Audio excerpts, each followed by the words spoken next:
தமிழ் உள்ளங்கள் அனைவருக்கும் இனிய வணக்கம். இது உங்கள் தமிழ் ஸ்டோர் சேனல்.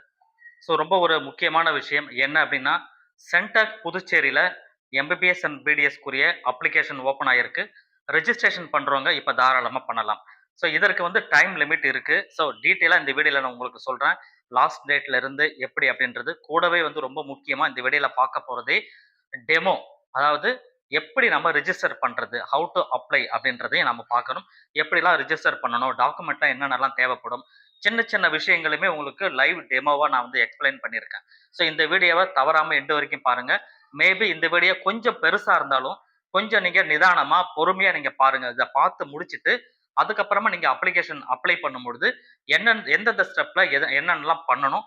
எதெல்லாம் பண்ணக்கூடாது? அப்படின்ற விஷயங்கள் டீட்டெயிலா நான் சொல்லியிருக்கேன். அதனால இந்த வீடியோவ தவறாம ஸ்கிப் பண்ணாம பாருங்க.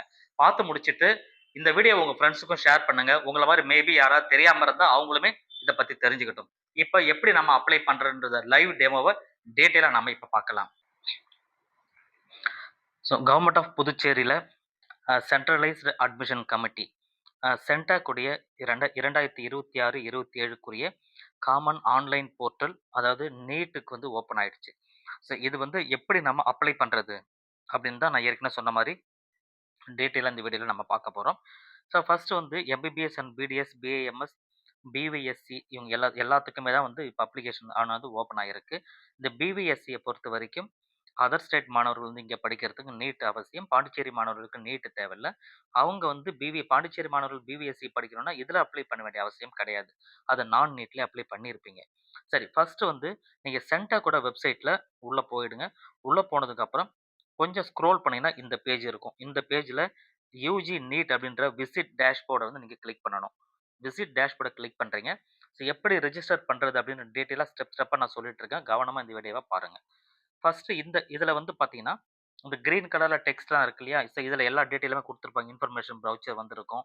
எல்லா டீட்டெயிலும் அதில் இருக்கும். அதுக்கு பக்கத்தில் வந்து இப்போ நான் அம்புக்குறி போட்டு காமிச்சிருக்கேன் பாருங்க, ரிஜிஸ்ட்ரேஷன் சொல்லிட்டு. அதுதான் வந்து நியூ ரிஜிஸ்ட்ரேஷன். அதை தான் ஃபர்ஸ்ட் நீங்கள் கிளிக் பண்ணணும். எடுத்த உடனே பாஸ்வேர்டு எதுவும் போட முடியாது. ஏன்னா எதுவுமே நீங்கள் கிரியேட் பண்ணல. கிரியேட் பண்ணாமல் எதுவும் போட முடியாது. இப்போதைக்கு வந்து ரிஜிஸ்ட்ரேஷன் அப்படின்றத வந்து கிளிக் பண்ணுங்க. அதை நீங்கள் கிளிக் பண்ணோன்னே இந்த பேஜ் ஓப்பன் ஆயிடுது. இதில் என்னென்னலாம் இருக்கும்? நீங்கள் ரிஜிஸ்ட்ரேஷன் பண்ணும்போது ஸ்டூடெண்ட்டோட நேமு, மெயில் ஐடி, ஸ்டூடெண்ட்டோட மெயில் ஐடி, ஒரு பாஸ்வேர்டு ஒன்று கிரியேட் பண்ணிக்கிங்க. அப்பா பேர் போடணும், ஃபாதர் நேமு, மொபைல் நம்பர் கொடுத்துருங்க. அந்த பாஸ்வேர்டு ஏற்கனவே கொடுத்த பாஸ்வேர்டு கன்ஃபார்ம் பாஸ்வேர்டு கொடுத்துருங்க. இது எல்லாமே கம்ப்ளீட் பண்ணதுக்கப்புறம் கீழே டிக்ளரேஷன் அப்படின்னு ஒன்று இருக்கு இல்லையா? அதில் இருக்கிற 3 பாக்ஸையுமே டிக் பண்ணிடுங்க. அதை டிக் பண்ணிட்டு நீங்கள் ரிஜிஸ்டர் அப்படின்னு சொல்லி கீழே கிரீன் கலரில் இருக்கிறத நீங்கள் கொடுத்துட்டீங்கன்னா அது ரிஜிஸ்டர் ஆகிடும். ரெஜிஸ்டர் ஆனதுக்கு முன்னாடி உங்களுக்கு ஒரு ஓடிபி கேட்கும். நீங்க எந்த ஃபோன் நம்பர குடுத்துருக்கீங்களோ, அதற்கு ஒரு ஓடிபி வரும். அந்த ஓடிபிய மேல என்ட்ரி பண்ணிட்டு, வெரிஃபை அப்படின்னு சொல்லி குடுத்துருங்க. வெரிஃபை குடுத்ததுக்கு அப்புறம், உங்களுக்கு உடனே அடுத்து என்ன கேட்கும்னா, திரும்ப வந்து ரீடைரக்ட் ஆகி அதே பேஜுக்கு மறுபடியும் போகும். அதே பேஜ்ல போயிட்டு மறுபடியும் அதே ரெஜிஸ்ட்ரேஷன்ல வந்து இந்த இடத்துல நியூ ரெஜிஸ்ட்ரேஷன் குடுக்கக்கூடாது செகண்ட் டைமு. கீழ இருக்கிற யூசர் ஐடி, அதாவது மெயில் ஐடி, பாஸ்வேர்ட் இத நீங்க குடுத்தீங்க. கிரியேட் பண்ண பாஸ்வேர்ட் இருக்கு இல்லையா? அந்த பாஸ்வேர்ட குடுத்து நீங்க உள்ள போகணும். ஒரே ஒரு ஞாபகம் வச்சுக்கங்க. பாஸ்வேர்ட பொறுத்தவரைக்கும் அந்த ஸ்டூடண்ட்டுடைய 4 லெட்டர் வச்சுக்கோங்க. அல்லது ஒரு ஆச்சரியக்குறி அந்த மாரி ஏதோ ஒண்ணு குடுத்துட்டு, அவங்களுடைய டேட் ஆஃப் பர்த்ல இயர மட்டும் 4 டிஜிட் வரும் இல்லையா? அந்த இயர மட்டும் குடுத்துட்டீங்கன்னா, எல்லாருக்கும் கரெக்ட்டா வந்து செட் ஆயிடும். அந்த மாரி வச்சுக்கோங்க. இத நீங்க உங்களுடைய அந்த மெயில் ஐடி, பாஸ்வேர்ட் குடுத்து, நீங்க வந்து லாகின் அப்படின்னு சொல்லி குடுத்துருங்க. லாகின் சொல்லி குடுத்ததுக்கப்புறம் இந்த பேஜ் மறுபடியும் ஒரு ஓடிபி கேட்கும். அந்த ஓடிபி குடுத்துருங்க. வெரிஃபை பண்ணதுக்கப்புறம் இந்த பேஜ் வந்து ஓப்பன் ஆயிடும். இதுல என்னென்ன விஷயங்கள்லாம் குடுத்துருக்காங்க அப்படின்னு பாருங்க. கேண்டிடேட் வந்து ஆல்ரெடி அப்ளைட் ஃபார் நான் நீட் யூஜி கோர்சஸ். அதாவது நான் நீட் கோர்சஸ்ல வந்து யாராவது அப்ளை பண்ணியிருந்தீங்கன்னா, இப்போ பிஎஸ்சி நர்சிங்கோ, என்ஜினியரிங்கோ இந்த மாரிலாம் நீங்க அப்ளை பண்ணியிருப்பீங்க இல்லையா? நீட் அல்லாத கோர்சஸ்க்கு அந்த மாரி ஏதாவது அப்ளை பண்ணியிருந்தீங்கன்னா, இந்த இடத்துல அப்ளிகேஷன் நம்பர் கேட்கறாங்க. அத நீங்க குடுங்க. அது குடுக்காட்டாலும் ஒண்ணும் பிரச்சனை கிடையாது. அதுக்கப்புறம் கீழ வந்து பர்சனல் இன்ஃபர்மேஷன்.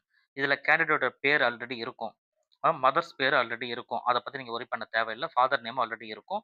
நீங்க என்ன போட்டிருக்கீங்களோ அந்த பேரு டைரக்ட்டா இங்க வந்துரும். அடுத்தது ஜெண்டர் நீங்க செலக்ட் பண்ணிடுங்க. மேல் ஆர் ஃபீமேல் என்னன்றத. உங்களுடைய mother tongue Tamil R English என்னன்றத செலக்ட் பண்ணிக்கோங்க. அடுத்ததா வந்து டேட் ஆஃப் பர்த், அந்த ஸ்டூடண்ட்டுடைய டேட் ஆஃப் பர்த். அதுக்கப்புறம் ரிலிஜன் என்ன அப்படின்றத நீங்க செலக்ட் பண்ணிடுங்க. அத செலக்ட் பண்ணிட்டு, அடுத்தது செலக்ட் பண்ணி முடிச்சதுக்கப்புறம் அதுக்கு கீழ இருக்கு பாருங்க கான்டாக்ட். Contact detail. இதுல கான்டாக்ட் டீட்டெயில்ல வந்து மெயில் ஐடி ஆல்ரெடி நீங்க என்ன போட்டிருக்கீங்களோ அந்த மெயில் ஐடி வந்துரும். ஃபோன் நம்பர் வந்துரும். இதை தவிர ஆதார் இன்ஃபர்மேஷன், ஆதார் கார்டு ரொம்ப ரொம்ப அவசியம். அத கரெக்ட்டா நீங்க ஆதார் கார்டு குடுங்க. ரைட்டுங்களா? ஆல்டர்னேட் மொபைல் நம்பர் இருந்தா குடுங்க. அது நெசசரி கிடையாது. இருந்தா குடுத்துக்கலாம். ஸோ அடுத்து பெர்மனன்ட் அட்ரஸ், கம்யூனிகேஷன் அட்ரஸ். இது 2மே ஒரே அட்ரஸ்னா, பெர்மனன்ட் அட்ரஸ்ல உங்களோட டீட்டெயில் அட்ரஸ் குடுத்துட்டு, கீழ வந்து ஒரு பாக்ஸ் குடுத்துருக்காங்க இல்லையா? அத நீங்க டிக் பண்ணிட்டீங்க அப்படின்னு சொன்னா, கம்யூனிகேஷன் அட்ரஸும் ஆட்டோமேட்டிக்கா அதுவா ஃபில் ஆயிடும். இல்ல கம்யூனிகேஷன் அட்ரஸ்ன்றது வேற, நீங்க பெர்மனன்ட் அட்ரஸ்ன்றது வேற. சில பேர் வந்து பார்த்தீங்கன்னா, வேற ஒரு இடத்துல இருப்பாங்க.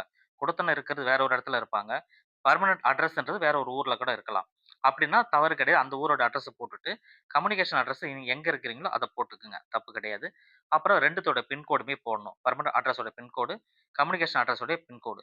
ஸோ அத நீங்க குடுத்துருங்க. அத குடுத்துட்டு, அதுக்கு கீழ என்ன குடுத்துருக்காங்க அப்படின்னு பாருங்க. ஸோ அதுக்கு கீழ ரிசர்வேஷன் கிளைம் இது ரொம்ப முக்கியம். ரிசர்வேஷன் கிளைம் வந்து பார்த்தீங்கன்னா, அடுத்து நீங்க ஃபில் அப் பண்ண வேண்டியது ரெசிடென்ஷியல் ஸ்டேட்டஸ்.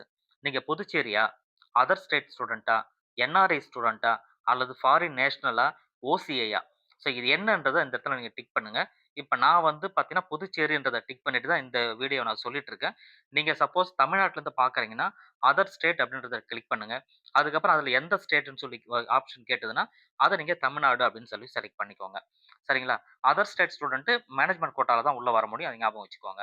இப்போ புதுச்சேரி நான் டிக் பண்ணிட்டேன். புதுச்சேரி டிக் பண்ணிட்டு, அதுக்கு கீழ வந்து registration tuition fees refund account detail அப்படின்னு ஒண்ணு இருக்கு இல்லையா?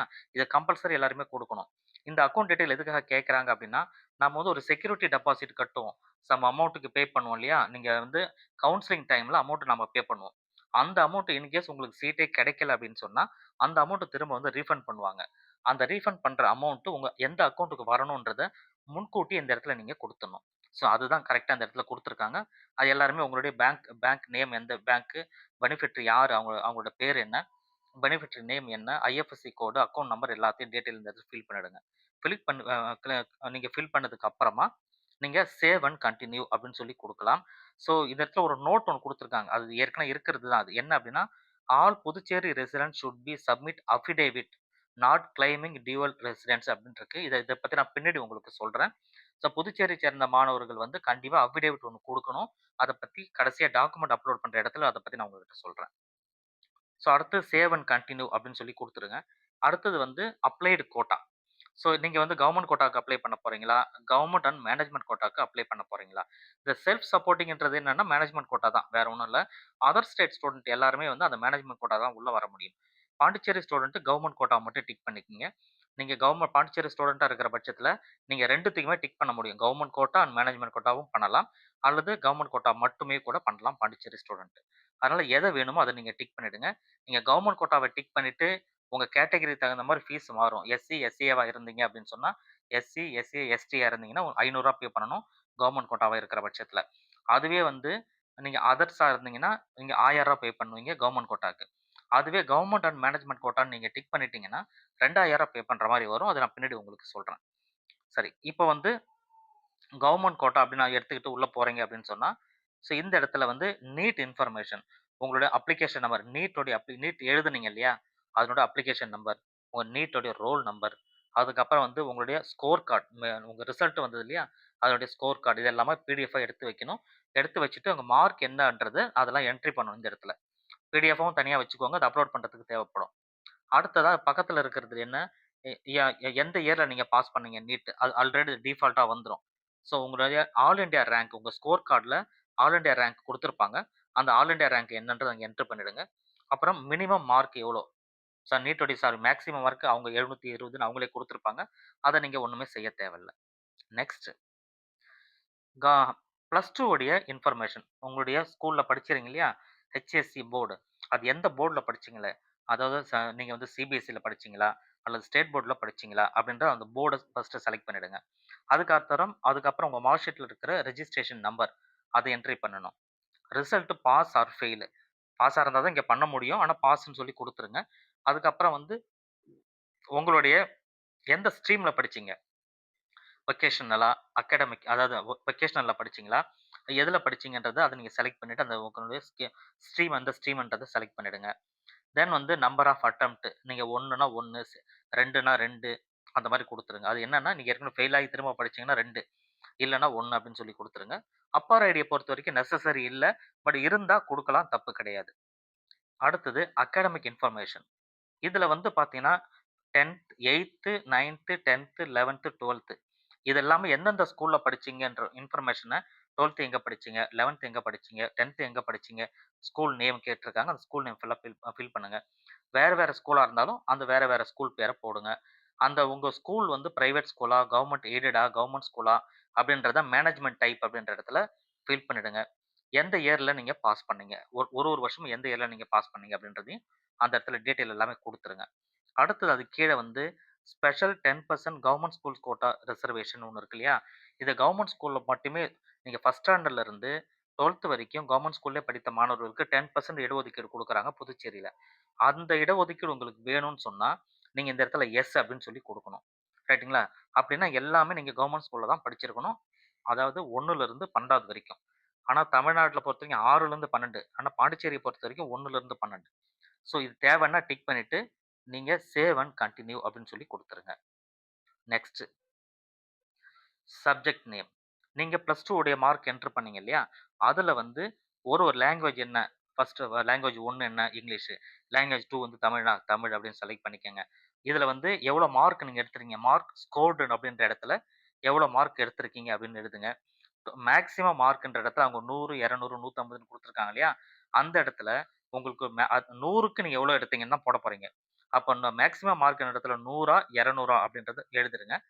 மார்க் ஸ்கோர் அப்படின்ற இடத்துல வந்து, நீங்க அந்த 200க்கு எவ்வளோ எடுத்திருக்கீங்க? அல்லது 100க்கு எவ்வளோ எடுத்திருக்கீங்க? அப்படின்றத இந்த இடத்துல வந்து நீங்க குடுக்கணும். ஸோ ஸோ திரும்ப அந்த பேஜுக்குள்ள நான் போறேன். கொஞ்சம் வெளியில வந்துருச்சுன்னு நெனைக்கிறேன். ஓகே. ஸோ இந்த இடத்துல குடுத்துறணும். உங்களுக்கு 100 உங்க மேக்ஸிமம் மார்க் 100ன்னா 100 போடுங்க. 100க்கு எவ்வளோ எடுத்திருக்கீங்க? 50ஆ, 52, 55 அத எழுதிருங்க. அல்லது 200ன்னா 200க்கு எவ்வளோ எடுத்தீங்க? அதையுமே போட்டுக்கங்க. இந்த மாரி உங்க ஒரு சப்ஜெக்ட்டுமே குடுத்துருங்க. Subject 1 physics, subject 2 chemistry, subject 3ன்றது வந்து பயாலஜி அல்லது கம்ப்யூட்டர் சயன்ஸ் என்னவோ அது எல்லாத்தையும் சப்ஜெக்ட் எழுதி, எவ்வளோ மார்க் மேக்ஸிமம், எவ்வளோ மார்க் நீங்க எடுத்தீங்க? அந்த இன்ஃபர்மேஷன் இந்த இடத்துல ஃபில் பண்ணிடுங்க. ஆட்டோமேட்டிக்கா டோட்டல் மார்க் என்னன்றதெல்லாம் கீழ வந்துரும். அத பத்தி நீங்க வொரி பண்ண தேவையில்ல. அடுத்து சேவ் அண்ட் கன்டின்யூ அப்படின்னு சொல்லி குடுத்துருங்க. ஸோ ரொம்ப ரொம்ப முக்கியமான பேஜுக்குள்ள நம்ம இருக்கிறோம். நல்லா கவனமா பார்த்துக்கோங்க. என்னென்ன டாக்குமெண்ட் நம்ம அப்ளை பண்ண வேண்டியது இருக்குதுன்றது இந்த இடத்துல டீட்டெயிலா குடுத்துருப்பாங்க. ஸோ என்னென்னன்னு பார்த்தீங்கன்னா, ஃபர்ஸ்ட்டு கேண்டிடேட்டோட ஃபோட்டோ, ஸ்டூடண்ட்டோடைய ஃபோட்டோ. இது வந்து குறிப்பிட்ட கேபிக்குள்ள இருக்கணும். ஒரு 50 கேபி 20 டூ 50 கேபிக்குள்ள இருக்கணும்னு சொல்லுவாங்க. கரெக்ட்டா அத கம்ப்ரஸ் பண்ணி கரெக்ட்டா ரெடியா வச்சு, அத நீங்க சூஸ் ஃபைல் குடுத்து, அ அது கம்ப்யூட்டர்ல வச்சிருக்கணும். சூஸ் ஃபைல் குடுத்து நீங்க சேவ் பண்ணிக்கோங்க. அப்லோட் பண்ணிடுங்க. அடுத்து date of birth certificate. Photo பொறுத்தவரைக்கும் பிரச்சனை கிடையாது. ஜேபிஜி ஃபார்மேட்ல குடுத்துடலாம். Birth certificate, HSC mark sheet, transfer certificate TC இது எல்லாமே பிடிஎஃப் ஃபார்மேட்ல இருக்கணும். சரிங்களா? அடுத்தது கேண்டிடேட்டோட சிக்னேச்சர். 2டே 2 தான் ஃபோட்டோ இருக்கும். ஒண்ணு சிக்னேச்சர், இன்னொன்னு உங்களுடைய ஃபோட்டோ. இது 2மே ஜேபிஜேக்கா சேவ் பண்ணி வச்சுட்டு, அத நீங்க அப்லோட் பண்ணுங்க. பர்த் சர்டிஃபிகேட் பிடிஎஃப்பா குடுங்க. அடுத்தது வந்து ஹெச்எஸ்சி மார்க் ஷீட் பிடிஎஃப்பா குடுத்துருங்க. டிசி பிடிஎஃப்பா குடுங்க. 10த் மார்க் ஷீட், நீட்டோட ஸ்கோர் கார்ட் இது எல்லாமே வந்து பிடிஎஃப் ஃபார்மேட்ல அப்லோட் பண்ணுங்க. ரிசர்வேஷன் அட்டாச்மென்ட் இடத்துல வந்து ரொம்ப கவனமா நீங்க பார்க்க வேண்டியது என்னன்னா, ரெசிடென்ஸ் சர்டிஃபிகேட் கண்டிப்பா வேணும். பாண்டிச்சேரி ஸ்டூடெண்ட்டா இருந்தாலும் சரி, எந்த ஸ்டூடெண்ட்டா இருந்தாலுமே அது வேணும். அதனால ரெசிடென்ஸ் சர்டிஃபிகேட் இந்த இடத்துல சூஸ் ஃபைல் குடுத்து அப்லோட் பண்ணுங்க. இதுவும் பிடிஎஃப் ஃபார்மேட். கம்யூனிட்டி சர்டிஃபிகேட்டும் கண்டிப்பா வேணும். என்ன என்ன கம்யூனிட்டி நீங்க அப்படின்றது, அந்த கம்யூனிட்டிக்குரிய ஒரு சர்டிஃபிகேட் இருக்கும். அந்த சர்டிஃபிகேட் நீங்க அப்லோட் பண்ணணும். உங்க சர்டிஃபிகேட் எல்லாமே வந்து பார்த்தீங்கன்னா, ஏற்கனவே சொன்னது தான். அவங்க சொல்லியிருக்காங்க. நீங்க வந்து ஒரு குறிப்பிட்ட தேதிக்கு அப்புறம் எடுத்ததா இருக்கணும். 2025க்கு அப்புறம் 26, 26ல எடுத்த மாரி இருக்கணும். சாரி அந்த மாரி இருந்ததுன்னா, அது உங்களுக்கு ரிஜெக்ட் ஆகாம யூஸ் பண்ணிப்பாங்க. முக்கியமா இன்னொரு இடத்துல பாருங்க. இந்த இடத்துல வந்து நெறைய பேரு கேட்கிற கொஸ்டின் என்ன அப்டின்னா, இன்கம் சர்டிஃபிகேட். ஏன்னா, எப்பயுமே இந்த இன்கம் சர்டிஃபிகேட் கேட்டதில்ல. இந்த வருடம் இன்கம் சர்டிஃபிகேட் அப்டின்றது கேட்கறாங்க. இன்கம்ம பொறுத்தவரைக்கும் ஒரு 8,00,000க்கு குறைவா இருந்தா, இன்கம் சர்டிஃபிகேட் மட்டும் இருந்தா போதும். 8,00,000க்கு மேல இருக்குது அப்டின்னு சொன்னா, இன்கம் சர்டிஃபிகேட் இருந்தா அத குடுக்கலாம். அல்லது வந்து ஃபார்ம் 16 வந்து அப்லோட் பண்ணணும். அந்த ஃபார்ம் 16ன்றது எங்க இருக்கும்? அவங்க ஃபாதர் வந்து ஏதோ ஒரு இடத்துல வொர்க் பண்ணுவாங்க. ஒரு கார்ப்பரேட் ஆஃபீஸ்லயே எங்கேயோ வொர்க் பண்றாங்க அப்டின்னு சொன்னா, அந்த இடத்துல அவங்க ஐடி ரிட்டர்ன் ஃபைல் பண்ணியிருப்பாங்க இல்லையா? அப்ப ஃபார்ம் 16 குடுத்து ஃபைல் பண்ணியிருப்பாங்க. அந்த ஃபார்ம் 16 குடுக்கணும். இல்லன்னா இன்கம் சர்டிஃபிகேட்ட குடுக்கணும். ஸோ இது வந்து அமௌண்ட் இன்கம் சர்டிஃபிகேட் குடுக்கறதுனால எந்த இஷ்யூயும் வராது. தைரியமா நீங்க குடுக்கலாம். ரைட்டுங்களா? இது ஒண்ணு. அதுக்கப்புறம் வந்து அஃபிடேவிட் இது ரொம்ப ரொம்ப முக்கியமானது. எல்லா மாணவர்களுமே அஃபிடேவிட் அதுவும் குறிப்பா புதுச்சேரி சேர்ந்த மாணவர்கள் அஃபிடேவிட் நீங்க போயிட்டு அந்த வக்கீல் இருப்பார் இல்லையா? அட்வொகேட் அவர்கிட்ட போயிட்டு, நீங்க ஒரு அஃபிடேவிட் வாங்கணும். இது எதுக்காகன்னா, affidavit for not claiming dual residence ரைட்டுங்களா? நான் டியூவல் ரெசிடென்ஸ போட்டு நான் கிளைம் பண்ண மாட்டேன். அப்படின்றது ஒரு அஃபிடேவிட் வாங்கி அதையுமே அப்லோட் பண்ண சொல்றாங்க. இது கம்பல்சரி எல்லாருமே பண்ணணும். ஸோ ஞாபகம் வச்சுக்கோங்க. ஸோ இதுதான் மெயினான விஷயங்கள். இந்த டாக்குமெண்ட் இதுல ஏதாவது குறைவா இருந்ததுன்னா, இப்ப நீங்க எடுத்து ரெடி பண்ணி வச்சு குடுக்கலாம். ஆனா டைம் பார்த்தீங்கன்னா, ரொம்ப கம்மியா இருக்கு. 6ஆம் தேதி லாஸ்ட் டேட். மேபி அது எக்ஸ்டெண்ட் பண்றதுக்கு வாய்ப்பு இருந்தாலும் இருக்கலாம். அத அதுக்கப்புறம் நம்ம பார்த்துக்கலாம். இப்போ அப்லோட் டாக்குமெண்ட் எல்லாமே உங்களுக்கு புரிஞ்சிருக்கும். சேவ் ஒன், கன்டின்யூ அப்படின்னு சொல்லி குடுத்துடுறேன். குடுத்ததுக்கு அப்புறம் பேமெண்ட் பேஜ்க்குள்ள போயிடும். பேமெண்ட்ல நான் பார்த்தீங்கன்னா, கவர்ன்மென்ட் அண்ட் மேனேஜ்மென்ட் சேர்த்து எடுத்தேன். அதனால எனக்கு ரூ. 2000 கட்ட சொல்லி காமிக்குது. இந்த இடத்துல அப்ளிகேஷன் நம்பர் டிஃபால்ட்டா உங்க பேரு டிஃபால்ட்டா வரும். ரெசிடென்ஸ் எந்த ஏரியான்ட்டு வந்துரும் உங்களுக்கு. கேட்டகரி என்னன்றது வந்துரும். இது கவர்ன்மென்ட் கோட்டால நீங்க எடுத்தீங்களா? கவர்ன்மென்ட் அண்ட் மேனேஜ்மென்ட் கோட்டால எடுத்தீங்களான்றது இங்க காமிக்கும். என்ன கோட்டால நீங்க எடுத்தீங்கன்றது. இதற்கு பேமெண்ட் பேஜ் உள்ள போச்சு. இந்த இடத்துல பே அப்படின்னு சொல்லி குடுத்தீங்கன்னா, எத வழியா நீங்க கிரெடிட் கார்டோ, டெபிட் கார்டோ, யுபிஐயோ அத வச்சு அது மூலமா நீங்க உங்க பேமெண்ட்ட கம்ப்ளீட் பண்ணலாம். ஸோ இப்போ கிளியரா உங்களுக்கு புரிஞ்சிருக்கும். பேமெண்ட்ல ஏதாவது ஒரு இஷ்யூ வந்ததுன்னு சொன்னா, மேல கிரீவியன்ஸ்ன்னு ஒண்ணு குடுத்துருக்காங்க இல்லையா?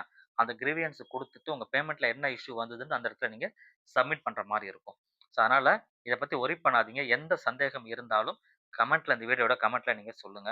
ஸோ எல்லாரும் பார்த்திருப்பீங்க. Thank you all.